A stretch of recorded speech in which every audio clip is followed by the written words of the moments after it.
বলবেন এই ফুটবল এটা সামান্য একটু খেলাই তো।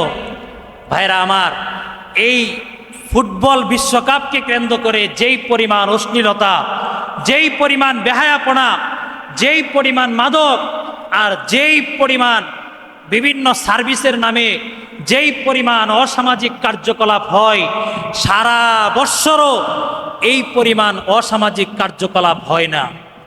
আপনারা সবাই সচেতন, আধুনিক ডিভাইস সবার কাছে আছে।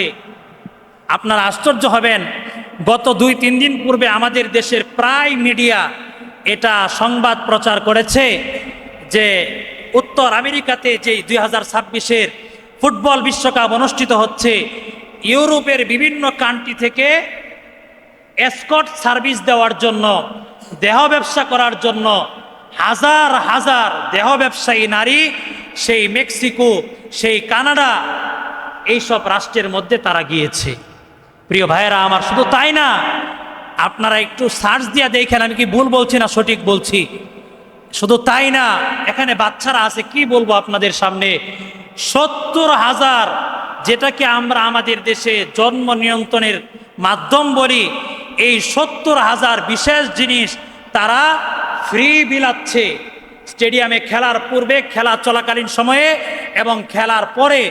অর্থাৎ যতদিন পর্যন্ত এই 5 সপ্তাহব্যাপী বিশ্বকাপ ফুটবলের এই অনুষ্ঠান চলবে, বিভিন্ন রাষ্ট্রে, মেক্সিকোতে, কানাডাতে, এইসব রাষ্ট্রে 70 মিলিয়ন, 70 লাখ, আমি আপনি যেটাকে জন্ম নিয়ন্ত্রণ বলি, তারা এটাকে জন্ম নিয়ন্ত্রণের জন্য না, তারা এটাকে ব্যবহার করে যাতে যৌনবাহিত রোগের শিকার না হয়।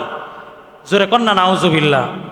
তাহলে যেই খেলাকে কেন্দ্র করে, যেই আসরকে কেন্দ্র করে 70 লাখ জিনিস ফ্রি বিলি করে শুধুমাত্র যৌনবাহিত রূপ থেকে মুক্তির জন্য, এটা মুসলমানদের উদযাপনের, মুসলমানদের দেখার কোনো উৎসব হতে পারে না। প্রিয় ভাইয়েরা আমার, শুধু তাই না, যেই পরিমাণ মাদকের সয়লাভ হয় এই বিশ্বকাপ ফুটবলকে কেন্দ্র করে, সারা বৎসর এই পরিমাণ মাদক বিক্রি হয় না। আল্লাহ রাব্বুল আলামিন তো আযাব গজব দিয়া শেষ করে না, এটা রাসূলের কাছে আল্লাহর ওয়াদা যে ওমা কানাল্লাহু লিয়ুআযযিবাহুম ওয়া আনতা ফীহিম ওমা কানাল্লাহু মুআযযিবাহুম ওয়া হুম ইস্তাগফিরুন, যে আল্লাহ তাআলা রাসূলের উম্মতকে একেবারে আযাব গজব দিয়ে ধ্বংস করবেন না। না হয় বিশ্বকাপ ফুটবলের যে আসর জমে, যেই পরিমাণ গুনাহ, বেহায়াপনা, অশ্লীলতা, যেই পরিমাণ মাদক, যেই পরিমাণ দেহ ব্যবসা এই আসরে হয়, আযাব গজব দিয়া ধ্বংস হওয়ার জন্য এতটুকুই যথেষ্ট ছিল। প্রিয় ভাইয়েরা আমার, এখন প্রশ্ন আসবে, আমরা একটু খেলা দেখি, সমস্যা কি? এই খেলা দেখা আমাদের জন্য হালাল হবে না, এটা জায়েজ হবে না। এর একাধিক কারণ আছে। 1 নাম্বার কারণ হলো, পুরুষের সতর হলো নাভির নিচ থেকে নাভি সহ হাঁটুর নিচ পর্যন্ত। পুরুষের সতর কোন পর্যন্ত ভাই? নাভি থেকে হাঁটুর নিচ পর্যন্ত। ফুটবল বিশ্বকাপ যেই সকল খেলোয়াড়রা, প্লেয়াররা খেলে, খেলাধুলা করে, এদের সতর হাঁটুর উপরে থাকে। কি বলেন ভাই, ভুল না সত্য? আরে কথা বলেন না কেন, ভুল না সঠিক? সঠিক।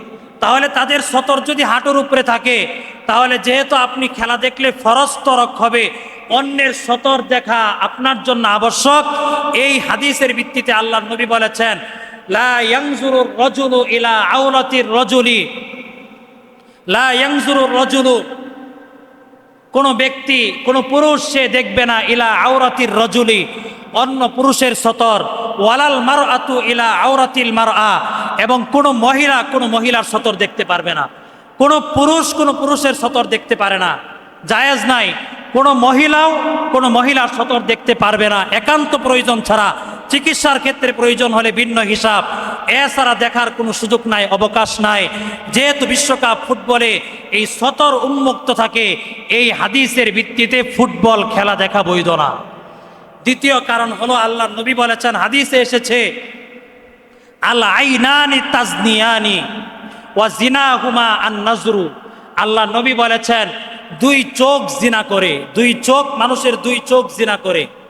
বলবেন এটা আবার কেমন হাদিস? হ্যাঁ, আল্লাহ নবী বলেন, ওয়া জিনাহুমা আল আইনু, চোখের জিনা হলো চোখ দিয়া অবৈধ জিনিস দেখা। আপনি জিনা করেন নাই, ব্যভিচার করেন নাই, অথচ ফুটবল খেলা দেখেছেন। হাসরের ময়দানে আপনি দেখবেন আপনার চোখের জিনা আপনার আমল নামায় লিপিবদ্ধ আছে। প্রিয় ভাইরা আমার, শুধু তাই না, এই ফুটবল খেলা দেখা এই জন্য বৈধ হবে না, এই আসরগুলোতে অংশগ্রহণ করা, সাপোর্ট করা, মহাব্বত করা, ভালোবাসা প্লেয়ারকে অথবা দলকে এই জন্য বৈধ হবে না। এই আসরকে কেন্দ্র করে সারা বিশ্বে ব্যাপক জুয়ার সয়লাভ হয়। অনলাইন অফলাইন এই দুই ক্ষেত্রেই, দুই প্ল্যাটফর্মে বিশ্বকাপ ফুটবলকে কেন্দ্র করে ব্যাপক জুয়ার আসর জমে। আল্লাহ তাআলা জুয়ার ব্যাপারে কোরআনে বলেছেন, ইন্নামাল খামরু ওয়াল মাইসিরু। আল্লাহ বলেছেন নিশ্চয়ই হারাম জিনিস হলো মদ এবং জুয়া। তাহলে এই বিশ্বকাপ ফুটবলের আসরে মদও আছে, জুয়াও আছে। যেই আসরে মাদক আছে, যেই আসরে জুয়া আছে, এই আসরে কোনো মুসলমান এই আসর উপভোগ করতে পারে না। প্রিয় ভাইরা আমার, সর্বশেষ কথা হলো, আপনারা বলবেন যে একটু স্বাভাবিকভাবে আমরা ফুটবল খেলা দেখি, একটু নিজের বিবেককে প্রশ্ন করেন। আপনি রাত জেগে সারাদিন পরিশ্রম করে রাত জেগে টেলিভিশনের পর্দায়, আপনি প্রজেক্টরের পর্দার সামনে আপনি অপেক্ষায় থাকলেন বিশ্বকাপ ফুটবল খেলার দেখার জন্য। তাহাজ্জুদের সময়ে আপনি এই গুনার কাজ করছেন। অথচ আল্লাহ রাব্বুল আলামিন যদি আপনাকে প্রশ্ন করেন যে এমন একটা রাত কি তুমি জেগেছ আমার কুদরতি কদমে সেজদা দেওয়ার জন্য, এর জবাব আমরা কেউ দিতে পারবো না। ফুটবল খেলা দেখার জন্য আমাদের এই দেশের মানুষ তো, আমি বলি যে নামে মুসলমান, সবার একই অবস্থা, হুজুর হোক মুজুর হোক, শিক্ষিত অশিক্ষিত, শহরে কিংবা গ্রাম্য, প্রত্যেকটা কম বেশি প্রায় প্রত্যেকটা মানুষ, আমাদের দেশের মানুষ আবেগে বাসে, আবেগে অনেক কিছু করে। গতকাল দেখলাম প্রিন্ট মিডিয়া, ইলেকট্রনিক্স মিডিয়ায় এসেছে, ময়মনসিংহের এক ব্যক্তি নিজের মেয়েকে বিবাহ দিতে পারে না, মানুষের কাছ থেকে ধার করে টাকা তুলে এরপর নিজের মেয়েকে বিবাহ দিয়েছে। নিজের আরেকটা সন্তান আছে, তাকে লালন পালন করতে পারে না, এই জন্য তার খালার বাড়িতে দিয়ে দিছে লালন পালন করার জন্য। আর এনজিও সংস্থা থেকে 1,30,000 টাকা লোন নিয়ে আর্জেন্টিনার পতাকা টাঙ্গিয়েছে। জোরে কর নাউজুবিল্লাহ। প্রিয় ভাইরা আমার, এটা পাগলের দেশ। এই দেশের মানুষ আবেগ দিয়া কত কিছু করে, 2 কিলোমিটার 5 কিলোমিটার নিজের সম্পত্তি বিক্রি করে ব্রাজিল আর্জেন্টিনার পতাকা টাঙ্গায়।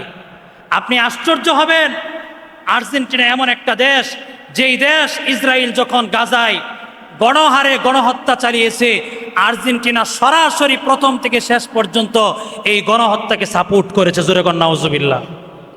আর আপনি তাদের খেলোয়াড়ের জার্সি আপনি মুসলমান হইয়া আপনার গায়ে জড়াচ্ছেন, আপনার বাসার উপর তাদের পতাকা আপনি টাঙ্গাচ্ছেন। কোথায় আপনার ঈমান? কোথায় আপনার ইসলাম? প্রিয় ভাইয়েরা আমার, ব্রাজিল কোনো দিক দিয়া কম না আর্জেন্টিনা থেকে। ব্রাজিল বহু বছর পরে তাদের জার্সি পরিবর্তন করেছে। আপনারা খেয়াল করে দেখবেন, তাদের এই জার্সির মধ্যে এমন একটা গ্রাফিক্স তারা অঙ্কন করেছে যে এই গ্রাফিক্সের ডিজাইনটা হলো শয়তানের আকৃতি। জোরে কর নাউজুবিল্লাহ। প্রিয় ভাইয়েরা আমার, আমি আপনি যে এই দলগুলোকে সাপোর্ট করি, এরা একটাও ইসলামের পক্ষে না। এরা মুসলমানকে দেখতে পারে না, ইসলামকে সহ্য করতে পারে না। সদা সর্বদা 24 ঘন্টা তাদের চেষ্টাই হলো, তাদের অর্থনৈতিক উন্নতির উদ্দেশ্যই হলো এই বিশ্ব থেকে ইসলাম এবং মুসলমানদেরকে নিধন করার জন্য।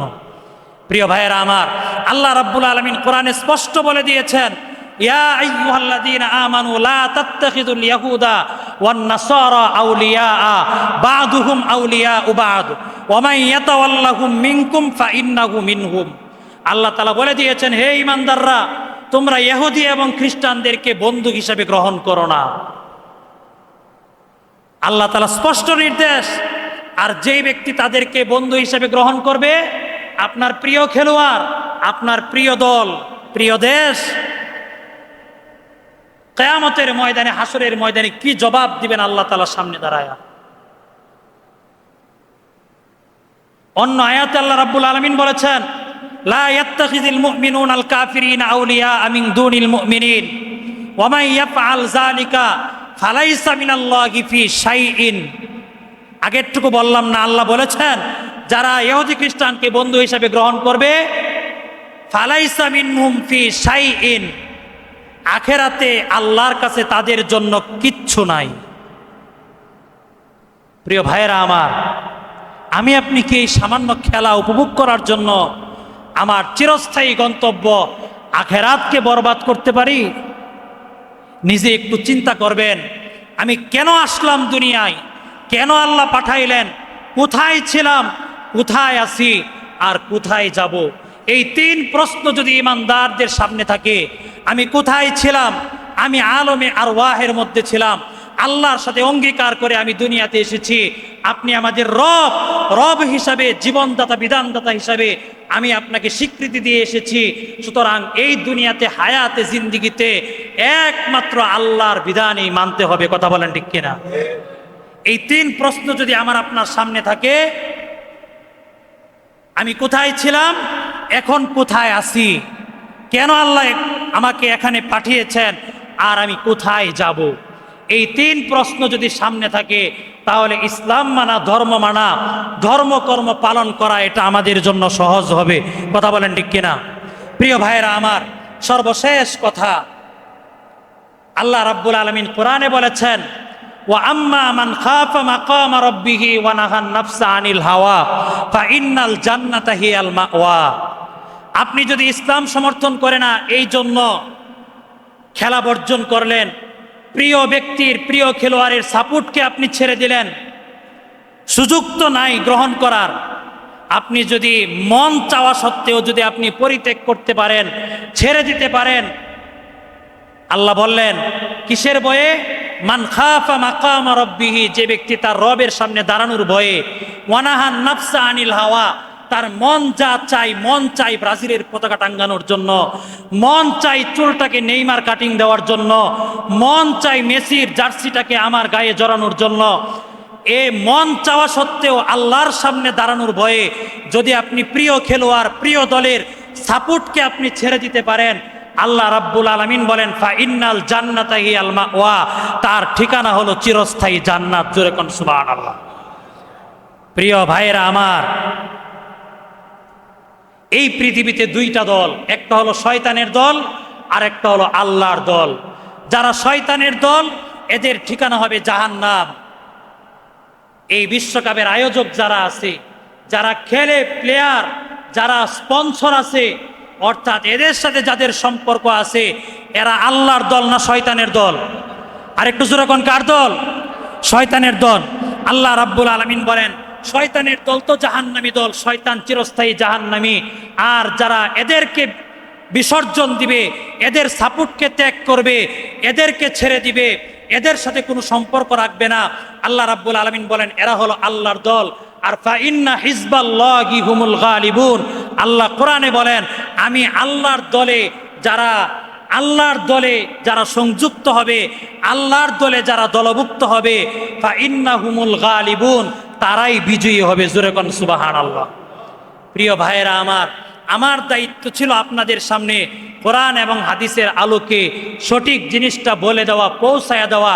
এখন বলবেন হুজুর ফুটবল খেলা কি খেলা যাবে না? শর্ত সাপেক্ষে আপনি ফুটবল খেলতে পারবেন।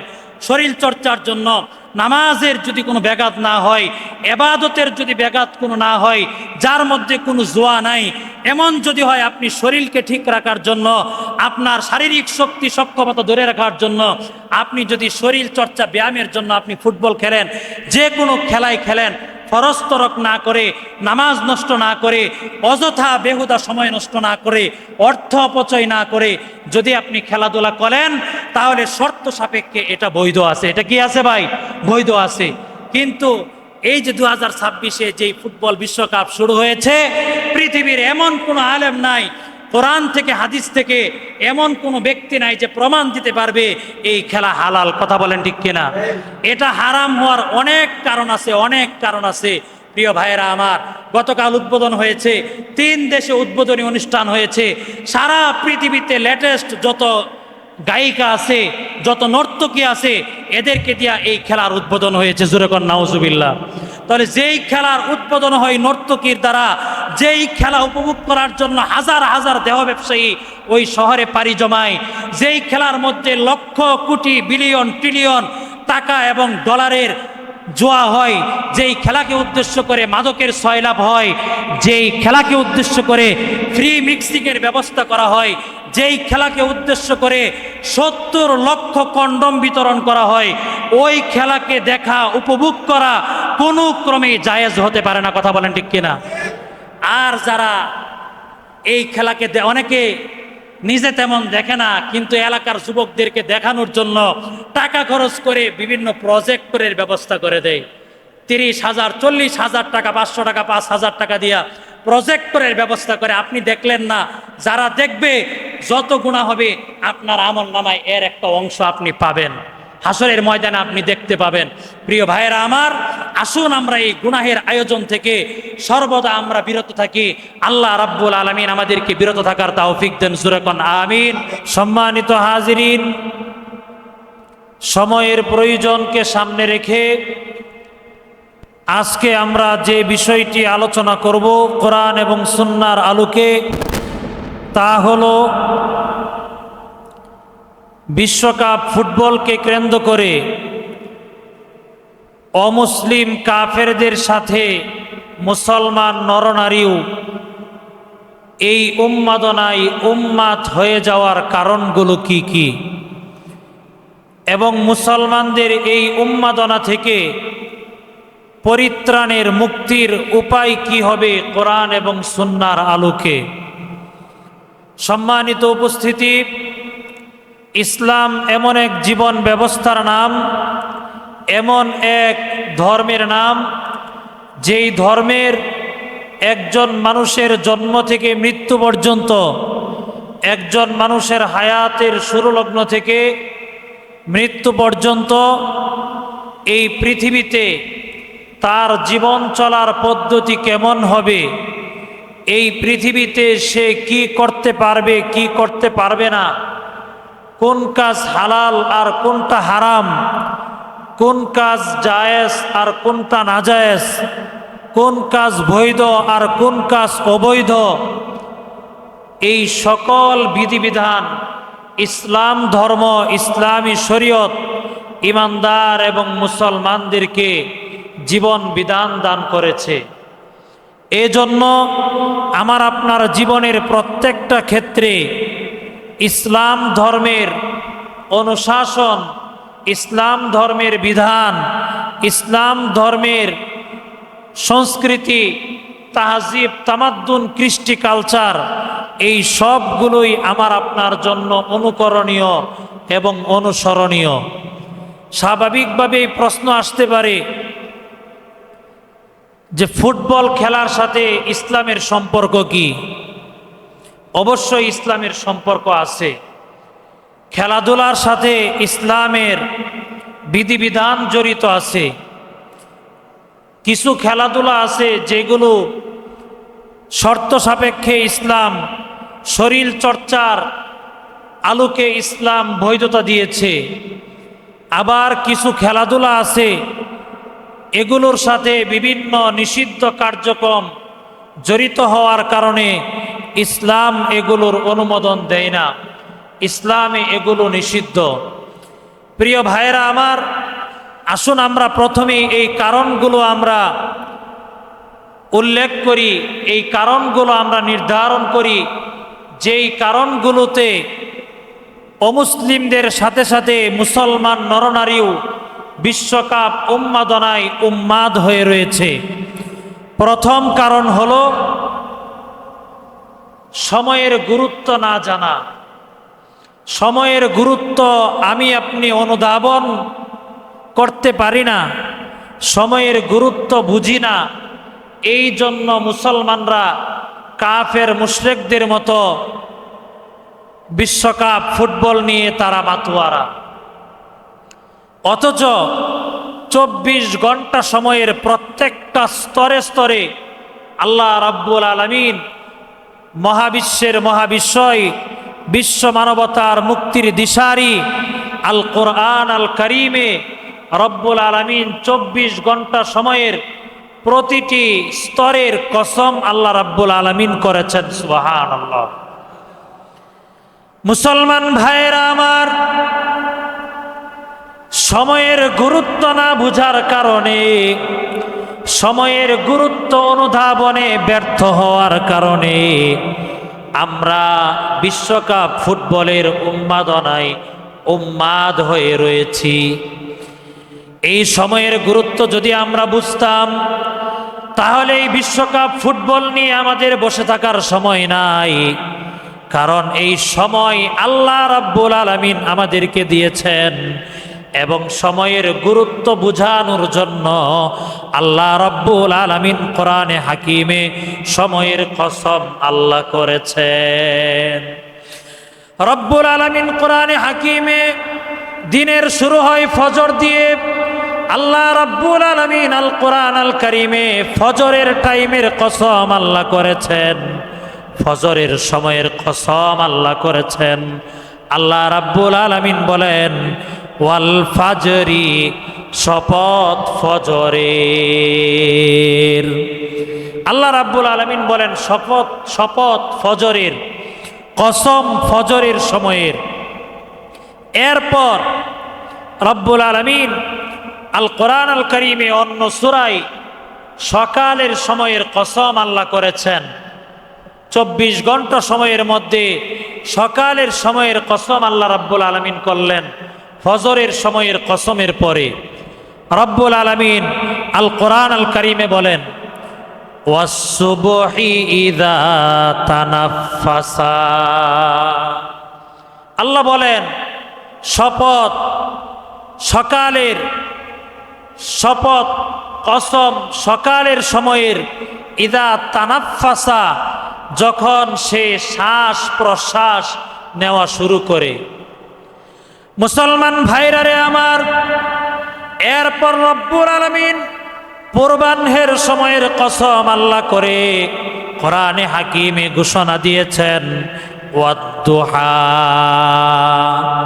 শপথ পূর্বাহ্নের সময়ের, অর্থাৎ সকাল 9টা থেকে দুপুর 12টা পর্যন্ত এই সময়টুকুর কসম আল্লাহ রব্বুল আলামিন কোরআন আল কারিমে করেছেন। এরপর যখন সূর্য উদ্ভাসিত হয়ে যায়, সূর্যের আলো যখন স্পষ্ট হয়ে যায়, রব্বুল আলামিন ওই সময়ের কসম করে কোরআনে বলেন, ওয়ান্নাহারি ইযা তাজাল্লা, ওয়ান্নাহারি ইযা জাল্লাহা। আল্লাহ রাব্বুল আলামিন বলেন শপথ দিনের, ইযা জাল্লাহা, যখন তা সূর্যকে দীপ্তিময় করে, সূর্যকে উজ্জ্বল করে দেয়। এরপরে সূর্যের আলো যখন ধীরে ধীরে কমতে থাকে, আসরের সময় যখন গনিয়ে আসে, রব্বুল আলামিন ওই সময়ের কসম কোরআনে করেছেন। আল্লাহ রাব্বুল আলামিন বলেন, ওয়াল আসরি, শপথ আসরের সময়ের। সুবহানাল্লাহ। মুসলমান ভাইরা রে আমার, এরপর আসরের সময় অতিবাহিত হওয়ার পরে যখন সূর্য অস্তমিত হয়ে যায়, সূর্য যখন ডুবে যায়, সূর্য যখন অস্তমিত হয়ে যায়, সূর্য অস্তমিত হওয়ার নিকটবর্তী সময়ের কসম আল্লাহ রাব্বুল আলামিন কোরআনে করেছেন। রব্বুল আলামিন বলেন, ফালা উকসিমু বিশ-শাফাকি, আমি আল্লাহ শাফাকের কসম করছি।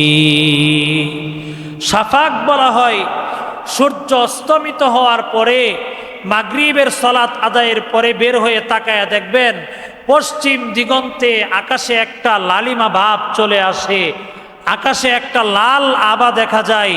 রব্বুল আলামিন ওই সময়ের কসম করেছেন।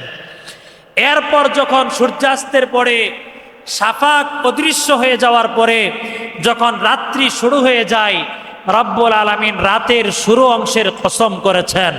রব্বুল আলামিন বলেন, ওয়াল লাইলি ইযা ইয়াগশা, শপথ রাত্রের, ইযা ইয়াগশা, যখন তা আচ্ছন্ন করে, অন্ধকার আচ্ছন্ন হয়ে যায়, সব বস্তুকে অন্ধকার যখন ডেকে নেয়। এরপরে রব্বুল আলামিন এই রাত যখন আমাদের থেকে বিদায় হয়ে যায়, রাতের বিদায়ের সময়ের কসম আল্লাহ কোরআনে করেছেন।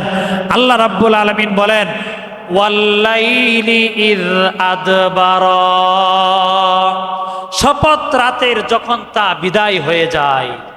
প্রিয় ভাইরা আমার, তাহলে দেখেন আল্লাহ রাব্বুল আলামিন কোরআনে হাকিমে ওয়াল আসরি শুধুমাত্র সময়ের কালের যুগের কসম একটা করতে পারতেন। রব্বুল আলামিন 24 ঘন্টা সময়ের যে স্তরগুলো হয় প্রতিটি স্তরের কসম আল্লাহ করেছেন। এজন্য করেছেন আমাকে আপনাকে সময়ের গুরুত্ব বোঝানোর জন্য। সুবহানাল্লাহ।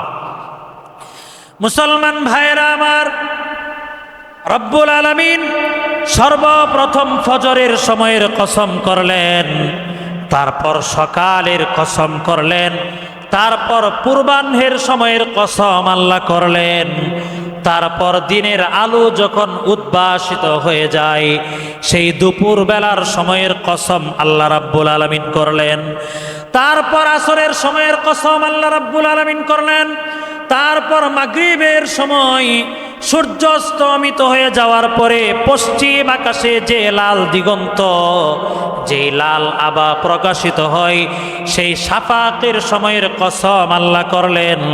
রাত যখন সব বস্তুকে ঢেকে নেই ওই সময়ের কসম আল্লাহ করলেন। এরপর আমাদের থেকে রাত যখন বিদায় হয়ে যায় ওই সময়ের কসমও আল্লাহ তাআলা কোরআনে করেছেন। কোনো সময়কে আল্লাহ তাআলা বাদ দেন নাই। অর্থাৎ একেবারে ফজরের টাইম থেকে নিয়ে রাত্র বিদায় হওয়া পর্যন্ত সময়ের যতগুলো স্তর হতে পারে সকল স্তরের কসম করে আল্লাহ বললেন, বুঝাতে চাইলেন আমি তোমাদেরকে 24 ঘন্টা টাইম দিলাম, সময় দিলাম। এই 24 ঘন্টার সময়ই আমি আল্লাহর কাছে বড় দামি সময়। জোরে কোন সুবহানাল্লাহ। মুসলমান ভাইরা আমার, এরপরে আল্লাহ রাব্বুল আলামিন তো সূরা আসরের মধ্যে সময়ের গুরুত্ব বোঝানোর জন্য বিস্তারিত আল্লাহ তাআলা বলেছেন। রাব্বুল আলামিন বলেন, ওয়াল আসরি ইন্নাল ইনসানা লাফি খুসরিন ইল্লাল্লাযীনা আমানু ওয়া আমিলুস সলিহাতি ওয়াতাওয়াসাউ বিল হাক্কি ওয়াতাওয়াসাউ বিস সাবরি। রব্বুল আলামিন সূরা আসরে বলেন, ওয়াল আসরি, শপথ সময়ের, শপথ যুগের, শপথ কালের, শপথ আসরের সময়ের। ইন্নাল ইনসানা লাফি খুসরিন, নিশ্চয় পৃথিবীর সব মানুষ ক্ষতিগ্রস্ত। ইল্লাল্লাযীনা আমানু, তবে যারা ঈমান এনেছে, ওয়া আমিলুস সলিহাতি, এবং আমলে সলেহাত করেছে, নেক আমল করেছে, ওয়া তাওয়াসাউ বিল হাক্কি, এবং হকের উপর ধৈর্য ধারণ করেছে, ওয়া তাওয়াসাউ বিস সাবরি, এবং ধৈর্য ধারণ করেছে সবরের উপর। এই 4 শ্রেণীর মানুষ ব্যতীত পৃথিবীর সকল মানুষ ক্ষতিগ্রস্ত। এর দ্বারা বোঝা যায় সময়ের নিয়ামতের কৃতজ্ঞতা প্রকাশ করতে যিনি ব্যর্থ হন তিনি এই 4 নিয়ামত থেকে বঞ্চিত।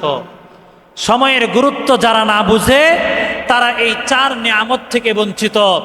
পক্ষান্তরে সময়ের গুরুত্ব যারা অনুধাবন করতে পারে, সময়কে যারা কাজে লাগাতে পারে, তারা এই 4 নিয়ামত পেয়ে ধন্য। জোরে কোন সুবহানাল্লাহ। মুসলমান ভাইরা আমার, শুধু তাই না, আল্লাহর নবী, বিশ্ব নবী হাদিস শরীফে ইরশাদ করেছেন, নিয়ামাতানি মাগবুনুন ফীহিমা কাসীরুম মিনান নাসি আস-সিহহাতু ওয়াল ফারাগু। আল্লাহর নবী বলেন, এমন 2টা নিয়ামত আছে যেই 2 নিয়ামতের ব্যাপারে অধিকাংশ মানুষ গাফেল, অধিকাংশ মানুষ উদাসীন। ওই 2 নিয়ামতের একটা নিয়ামত হলো আস-সিহাতু, একটা নিয়ামত হলো সুস্থতা, আর একটা নিয়ামত হলো আল ফারাগু, অবসরতা। এই 2 নিয়ামতের ব্যাপারে আল্লাহর নবী বলেন অনেক মানুষ গাফেল।